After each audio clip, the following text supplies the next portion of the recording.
जय हिंद फ्रेंड्स। आज हम फिर देखेंगे अर्थशास्त्र सब्जेक्ट के अंतर्गत अगला टॉपिक जीएसटी को। अर्थशास्त्र में पीछे हम पढ़े थे कि कर जो होता है टैक्स को दो भाग में, एक प्रत्यक्ष और एक अप्रत्यक्ष कर को बांट करके अलग अलग देखे कि कौन सा कर जो है केंद्र सरकार लगाती है और कौन सा कर जो है राज्य सरकार लगाती है। तो उसी में हम पढ़े थे एक अप्रत्यक्ष कर में कि जीएसटी के बारे में कि अप्रत्यक्ष कर है तो जीएसटी से बहुत सारे क्वेश्चन आते हैं, जिसके कारण उसका एक अलग वीडियो। तो इसमें जो है एक क्वेश्चन बाय क्वेश्चन आपको डील किया गया है और इसमें इसका डिटेल्स भी समझाया गया है। जीएसटी होता क्या है, किस प्रकार अन्य करों से यह भिन्न होता है, किस प्रकार पहले हम देखते थे एक ही चीज पर लगातार 2 बार 3 बार हमें टैक्स देना होता था और सभी टैक्स को समंजन कर एक जगह लाया गया जिसको जीएसटी बोला जाता है। तो जीएसटी तो है प्रत्यक्ष कर, लेकिन इसमें अप्रत्यक्ष कर को भी बहुत सारे पहले जो लग रहे थे अप्रत्यक्ष कर प्रत्यक्ष कर, तो 17 प्रत्यक्ष कर को भी देखेंगे कि इसमें शामिल किया गया।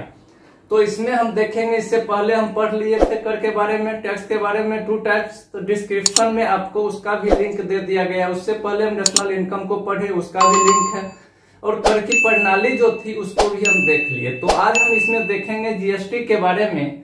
तो सबसे पहले देखेंगे जीएसटी, जिसका फुल फॉर्म ही पूछ देता है गुड्स एंड सर्विस टैक्स, और उसका हिंदी होता है वस्तु एवं सेवा कर।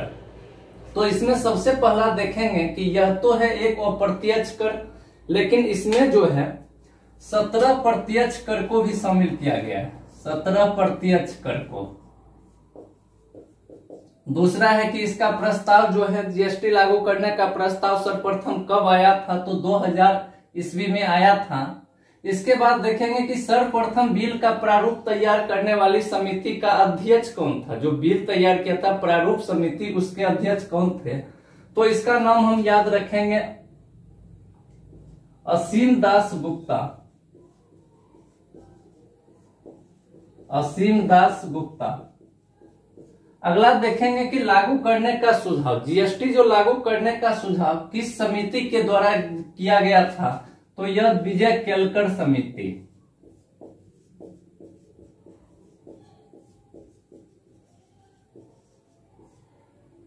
ये ऑब्जेक्टिव एक बार पूछे हुए हैं कि जीएसटी लागू करने का सुझाव किस समिति के द्वारा दिया गया था, तो विजय केलकर समिति के द्वारा। और उसके बाद हम चर्चा करेंगे अनुच्छेद कि अनुच्छेद 279A की जब बात करेंगे तो इसमें एक प्रावधान किया गया था कि इसके लिए जीएसटी परिषद का एक गठन किया जाएगा। कौन सा परिषद? जीएसटी परिषद का एक गठन किया जाएगा। तो इस जीएसटी परिषद में देखेंगे इसका जो गठन किया गया, तो इसमें 2 देखेंगे, एक केंद्र, दूसरा राज्य। तो इसमें जीएसटी परिषद में देखेंगे कि इसमें सदस्य होते हैं, केंद्र और राज्य के सदस्य होते हैं। तो सबसे पहला देखेंगे कि जीएसटी परिषद की स्थापना कब हुई। जीएसटी परिषद की, ये भी क्वेश्चन पूछा हुआ, परिषद की स्थापना 12 सितंबर 2016। अगला देखेंगे कि जीएसटी परिषद के इसके अध्यक्ष कौन होंगे, तो इसके अध्यक्ष होते हैं वित्त मंत्री, पदेन अध्यक्ष होते हैं। जिस समय हम बात करेंगे, अभी इसलिए नहीं बोल रहे हैं कि जिस समय एग्जाम होगा उस समय देख लेंगे कि वित्त मंत्री जो है कौन है, जिस तो वित्त मंत्री इसका पदेन अध्यक्ष होते हैं। दूसरा देखेंगे इसके सचिव, तो केंद्रीय राजस्व सचिव जो होते हैं वही इसका केंद्रीय राजस्व सचिव, वही जीएसटी परिषद के सचिव भी होंगे। अब ये 3 को देखें, उसके बाद देखेंगे इसमें कुल सदस्यों की संख्या कितनी होती है। ये जो परिषद बना है तो इसके कुल सदस्य, तो ये तो 2 देख लिए हम, ये दोनों कहां हो गए, केंद्र। अब हम बात करेंगे राज्य की। राज्य में 28 राज्य, और इस राज्य के जो वित्त मंत्री होंगे, और इसमें 3 बात करेंगे केंद्र शासित प्रदेश, जैसे दिल्ली, जहां पे विधानसभा, दिल्ली हो गया, पुडुचेरी हो गया और जम्मू कश्मीर। यानी कितना हो गया कुल सदस्य 31 और प्लस 2, यानी कुल सदस्य की संख्या इसमें कितनी, 33।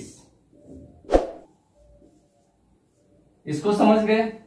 अब इसमें देखेंगे कि आगे जो है कि इसमें ये 4 जो है मुख्य जीएसटी परिषद का गठन जो होता है, और इसमें फिर हम देखेंगे कि इसमें केंद्र जो है इसको जो है बहुमत, इसमें जब कोई बिल पारित किया जाता है तो बहुमत से बिल पारित होता है, तो उसमें 1/3 मत का अधिकार जो है केंद्र को कितना 1/3 और राज्य को 2/3, यानी किसी भी बिल को पास करने के लिए इसको 33 दशमलव लगभग प्रतिशत, और इसके लिए कितना हो गया 67 लगभग प्रतिशत मत होना चाहिए, यानी किसी पास करने के लिए 75% वोट होना चाहिए। तो ये तो देख लिए कितना अधिकार मिला हुआ केंद्र को 1/3 और राज्य को 2/3 किसी भी बिल को पास करने के लिए, बहुमत से पास करने के लिए। अब आगे आते हैं, इसके बाद जो है कि इसकी स्थापना जो है इसका जीएसटी कब से प्रारंभ किया गया 1 जुलाई 2017। ये भी क्वेश्चन पूछा है रेलवे ग्रुप डी में। 1 जुलाई 2017 से इस प्रारंभ किया गया और 1 जुलाई को ही हम जीएसटी दिवस मनाते हैं। कौन सा दिवस? जीएसटी दिवस। कब से? 1 जुलाई से। और उसके बाद हम बात करेंगे कि अनुच्छेद 300, तो अनुच्छेद 279 में इसमें क्वेश्चन पूछ देता है अगर कि जीएसटी परिषद की चर्चा किस अनुच्छेद में किया गया है, तो 279 के ए में चर्चा किया गया है। और उसके बाद हम आते हैं अनुच्छेद 366। 366 में क्या कहा गया है कि हम जो कहते हैं भारत एक देश है, तो भारत राज्यों का क्या है? संघ है। यहाँ जो है राज्य की चर्चा की गई है, न कि देश की, यानी राज्य की चर्चा की गई है। कितनी? 28 + 3। यहाँ पे समझे कि 28 और 3 क्या होता है, इसकी चर्चा की गई है। उसके बाद केंद्र शासित प्रदेशों की, तो सदस्य में जो है यही 28 3 31 यहीं से इसके सदस्य बनते हैं। आगे देखेंगे कि जीएसटी जब पास हो गया था, जीएसटी बिल पास होने के बाद जो है सबसे पहले यह कहां लागू हुआ था? असम में। कब? 12 अगस्त 2016। दूसरा देखेंगे बिहार में, और अंतिम जो देखेंगे वो हुआ था जम्मू कश्मीर। अंतिम कब हुआ था? जम्मू कश्मीर में 5 जुलाई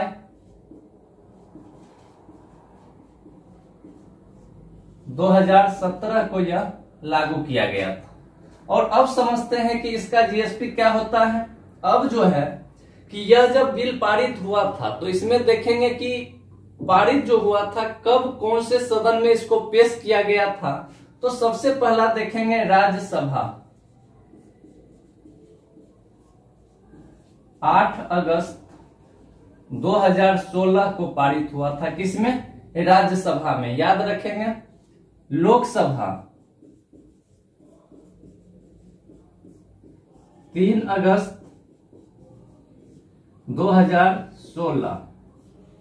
और जब दोनों में पास हो गया तो अंतिम में राष्ट्रपति की मंजूरी कब मिली थी? राष्ट्रपति की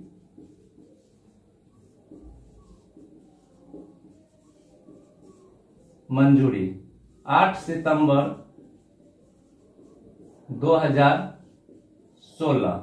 तो ये भी पूछा हुआ सब ऑब्जेक्टिव बेस से जीएसटी से, चूंकि एग्जाम में बहुत सारे क्वेश्चन पूछे जाते हैं तो एक एक को फिर रिपीट कर देते हैं कि यह एक अप्रत्यक्ष कर है। इसमें जो है 17 प्रत्यक्ष कर को भी शामिल किया गया है। प्रस्ताव पारित हुआ 2000 ईस्वी में। सर्वप्रथम बिल का प्रारूप तैयार करने वाली समिति का अध्यक्ष जो थे असीम दास गुप्ता थे। लागू करने का सुझाव किस समिति के द्वारा दिया गया था? तो विजय केलकर के द्वारा। अनुच्छेद 279A में एक प्रावधान किया गया था कि जीएसटी परिषद का गठन होगा जिसमें केंद्र और राज्य के दोनों सदस्य बनेंगे। तो कुल सदस्यों की संख्या इसमें देखे 33, और इसकी स्थापना जो है 12 सितंबर 2016 को अध्यक्ष वित्त मंत्री होते हैं, प्रधान अध्यक्ष और सचिव केंद्रीय राजस्व मंत्री होते हैं। उसके बाद देखें कि राज्यसभा में यह बिल 8 अगस्त 2016 को पारित किया गया, लोकसभा में 3 अगस्त 2016 को, और राष्ट्रपति के द्वारा अंतिम रूप से मंजूरी जो है 8 सितंबर 2016 को इसे मिल गया है। अब इस जीएसटी को समझते हैं कि जीएसटी किस स्लैब में, स्लैब के माध्यम से इसको समझेंगे कि जीएसटी कैसे जो है सभी कर को एक साथ किया गया है। तो इसमें जीएसटी में एक और ध्यान देंगे कि यह पूछता है कि जीएसटी जो है किस मॉडल पे आधारित है। तो जीएसटी जो है कनाडा मॉडल पे आधारित है। जीएसटी जो है किस मॉडल पे है, तो ये कनाडा। और सबसे पहले कहां पे हुआ था लागू, सर्वप्रथम जो है फ्रांस में। पहले भी वीडियो में इसको देखे थे। और उसके बाद जो है इसका संवैधानिक अगर प्रावधान की बात करेंगे तो 122वां संविधान संशोधन में इसका संवैधानिक प्रावधान जो है किया गया है। और स्लैब में क्या था कि किसी भी वस्तु पर जो हम रॉ मटेरियल पर पहले टैक्स देते हैं, जैसे 100 रुपया के एग्जाम्पल लिए थे कि 100 रुपया हो गया रॉ मटेरियल, तो इस पर भी टैक्स हमें देना पड़ता है। फिर हम यहाँ जब इसका 200 रुपया दाम हुआ, फिर जब इसको हम किसी होलसेलर के पास भेजते हैं तो फिर यहाँ होलसेलर जो सामान खरीदता है वो भी इस वस्तु पर टैक्स देता है। तो एक तरफ तो यहाँ 100 रुपया कंपनी के द्वारा टैक्स दिया गया, फिर होलसेलर के द्वारा, और होलसेलर सामान खरीदने के बाद मान लीजिए रिटेलर लेता है 260, तो इसको फिर इस पर टैक्स देना पड़ता है उसका। इस प्रकार जो है एक ही वस्तु पर 2 बार हमें क्या करना पड़ता है, टैक्स देना पड़ता है। तो इसके स्लैब को भी हम देखे थे कि 4 में बांट दिया गया है कि एक है 5%, 12%, 18% और 28%। ये भी ध्यान रखेंगे, 4 में बांटा गया है, सभी वस्तु का अलग अलग है। इसमें अलग अलग सामान की सूची बना हुआ, किस पे 5% लगेगा, किस पे 12, किस पे 18 और किस पे 28। अब यहां से क्वेश्चन आता है कि जैसे कि ये जो जीएसटी तैयार किया गया है, तो इसका तो एक नेटवर्क है, जीएसटी भरना है तो इसका जीएसटी सीधा जो है साइट पे, तो इसको जो तैयार किया था, नेटवर्क जो तैयार किया था, इसका सॉफ्टवेयर, ये 2 कंपनी, और कंपनी का नाम याद रखेंगे इन्फोसिस और विप्रो, ये 2 कंपनी जो है इसको तैयार किया था। और उसके बाद एक और देखेंगे कि इसमें जो है कि अलग अलग तो कर दिया गया, तो यहाँ पे जीएसटी में भी देखेंगे कि केंद्र और राज्य के लिए कुछ जो है अलग अलग किया गया है। सबसे पहला देखेंगे कि जीएसटी को 4 प्रकार से बांटा गया है, 4 भागों में बांटा गया है। तो पहला जिसे हम यहाँ पे देखेंगे सीजीएसटी, दूसरा देखेंगे एसजीएसटी, तीसरा देखेंगे आईजीएसटी, चौथा देखेंगे यूटीजीएसटी। तो यहां पर देखेंगे कि सी से क्या हो गया, सेंट्रल, एस से क्या हो गया, स्टेट, आई से हो गया इंटीग्रेटेड, एकीकृत इसका हिंदी होता है टेट। यूटी में देखते हैं जैसे अलग जो है, अभी भी 7 राज्य की बात करते हैं, यूटी राज्य है वो। तो इसको 4 भाग में, इसका डिटेल्स नहीं देखना है, सिर्फ इसको समझ लेना है कि 4 प्रकार के होते हैं। जीएसटी को 4 भागों में बांट दिया गया है। कौन कौन सा, CGST, SGST, IGST, UT GST इसको। और इसमें भी कुछ दिया गया है जो बहुत बारीकी देखेंगे। इसमें ऑब्जेक्टिव जो है क्वेश्चन बार एग्जाम में पूछे जाते हैं। तो इस प्रकार हम पूरा जीएसटी स्लैब को समझ गए कि किस प्रकार जीएसटी लिया। इससे जितना भी ऑब्जेक्टिव बनने वाला था सारा ऑब्जेक्टिव है, इसको ध्यान से एक बार लिख लें। अच्छा लगे तो वीडियो को लाइक भी करें, शेयर करें, सब्सक्राइब करें। और लिंक नीचे दिया गया है, आपको डिस्क्रिप्शन में लिंक दिया गया है। इसका ऑब्जेक्टिव बेस अगर क्वेश्चन बनाना चाहते हैं तो आप टेलीग्राम ग्रुप ज्वाइन कीजिए, उसका भी लिंक आपको नीचे डाला गया है। थैंक यू, धन्यवाद।